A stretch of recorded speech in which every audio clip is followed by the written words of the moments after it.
something strange happened inside Venezuela's presidential palace. Guards didn't hear gunfire. They didn't see explosions. Yet men collapsed, dizzy, bleeding from the nose, unable to stand. At the very same moment, radar screens went dark. Communications failed. Weapons stopped responding. No bombs, no bullets. So what hit them? A sonic weapon? A microwave pulse? Or something far more unsettling? A classified discombobulator. A weapon not designed to kill, but to shut down the human body and mind. Tonight, we separate myth from military science, and we ask a dangerous question. Did the United States just reveal the future of warfare? A future where enemies are defeated before a single shot is fired. To understand what happened and what may have caused it, I am dividing this investigation into chapters. Chapter 1: The Raid. In the dead of night on January 3rd, 2026, something few believed possible unfolded in Caracas. In a meticulously planned operation, codenamed Operation Absolute Resolve, the United States launched a massive military strike, cutting power, silencing defenses, and applying precision force across Venezuela's capital. At the center of it all, an elite US Army unit, Deltaforce, moved swiftly into the presidential compound. Within hours, President Nicolas Maduro and his wife Cilia Flores were captured. Shortly after, the deposed leader was flown to New York to face US federal charges. A stunning moment, one that echoes only a handful of daring raids in modern history. But what truly shocked analysts wasn't who was captured, it was how the palace was taken. Because inside that compound, something happened that defied the logic of a conventional military raid.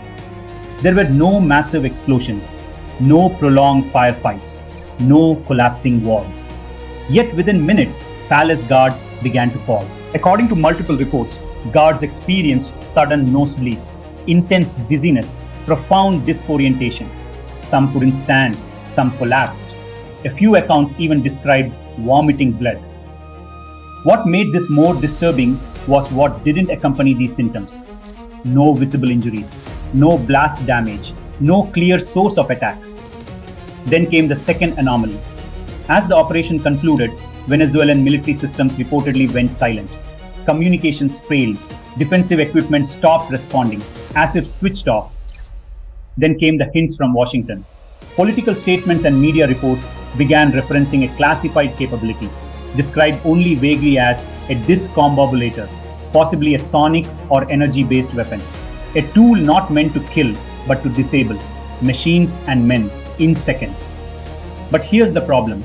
Independent analysts caution that no publicly available technical evidence confirms the use of a weapon designed to affect the human nervous system. No verified data, no forensic disclosure, only eyewitness accounts, official suggestions, and silence. So what really happened inside that palace? Was this the first glimpse of a new era of warfare? Or a story amplified by fear, secrecy, and power politics? This is the raid the world saw, and the weapon the world may never see. Chapter 2: What are the possible weapons used? To understand what may have happened, we need to look at weapons that don't explode, don't leave shrapnel, and don't announce themselves with fire. The first possibility is a high-intensity acoustic or sonic weapon, systems similar to LRAD or more advanced directional sonic arrays. These weapons overwhelm the human sensory system. Victims experience severe ear pain, tinnitus, vertigo, nausea, and sudden loss of balance. At extreme intensities, sound pressure can rupture the eardrum, making bleeding from the ears or nose medically plausible. Many eyewitness descriptions map closely to this type of exposure. But there's a problem. Sonic weapons don't disable electronics. Which brings us to the second possibility: high-power microwave or directed radio frequency weapons. These systems release intense, pulsed electromagnetic energy, Their primary target isn't people, it's machines, radars, sensors, communication systems, even guided weapons. This could explain why Venezuelan equipment suddenly stopped working. Human effects, when reported, tend to be indirect: headaches, confusion, disorientation.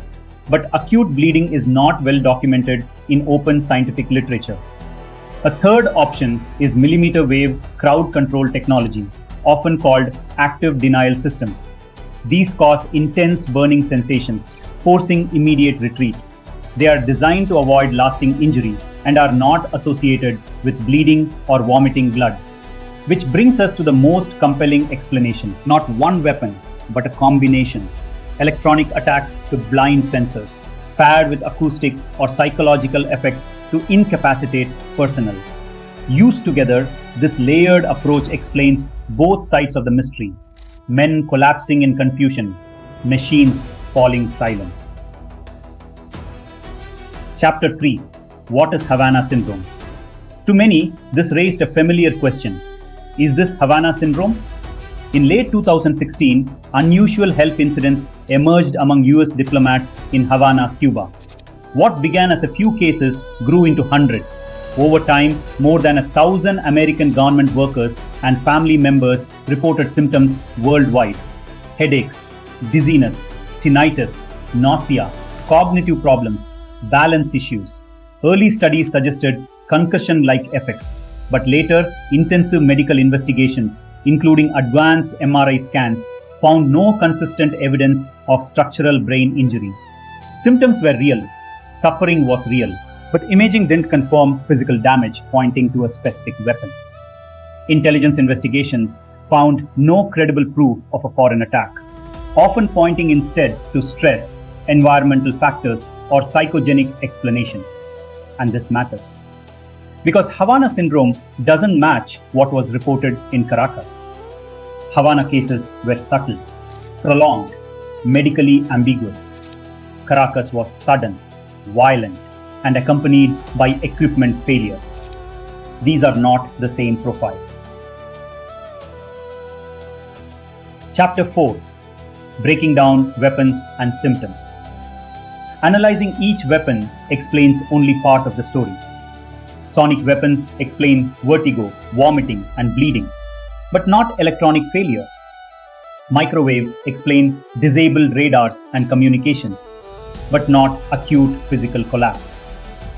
Active denial explains pain, but not hemorrhage. Which leaves one conclusion: layered warfare. Electronic warfare, or high-power microwave systems to blind defenses, combined with acoustic or psychological weapons to incapacitate humans. If true, this wasn't a single exotic device. It was a demonstration, a blueprint. Modern warfare fought silently, invisibly, decisively. Chapter 5: My Assessment. Open source intelligence discussions increasingly point to DARPA's Warden program, Waveform Agile Radio Frequency Directed Energy. Warden reportedly focuses on high-power microwave technology designed to exploit vulnerabilities inside enemy electronics. Some OSINT analysts suggest a layered architecture, pairing microwave attacks with advanced acoustic systems similar to next-generation LRAD. Even more provocative are claims that Chinook and Apache helicopters may carry underbelly modular pods for such systems. No official confirmation exists. And then there's Talos, the so-called Iron Man suit. According to unverified OSINT references, Talos explode Faraday cage shielding against HPM and EMP, combined with millimeter wave noise-cancelling ear protection. Officially discontinued. But concepts rarely disappear. They evolve. Chapter 6: Is India developing a discombobulator? India does not operate any weapon designed to disorient or incapacitate humans. What India is developing are directed energy weapons, lasers and microwaves focused strictly on military targets. Through DRDO, India has tested laser systems like Mark II-A for counter-drone defense. India is also working on high-power microwave systems to disable electronics, not people. OSINT analysts tracking DRDO, BEL, ADE, LRDE, and DARE find no evidence of human targeting energy weapons. India's approach remains conservative and defensive. Chapter 7. My final conclusion. When all the pieces come together, one conclusion becomes clear. Directed energy weapons are real. Lasers, microwaves, electronic warfare, these are not science fiction. But the leap from disabling machines to silently controlling the human nervous system remains unproven. What Venezuela, Havana, and similar cases reveal is not mind control warfare, but the confusion of an age where invisible technologies, secrecy, and fear blur the line between fact and speculation. The future of warfare is shifting toward energy and disruption.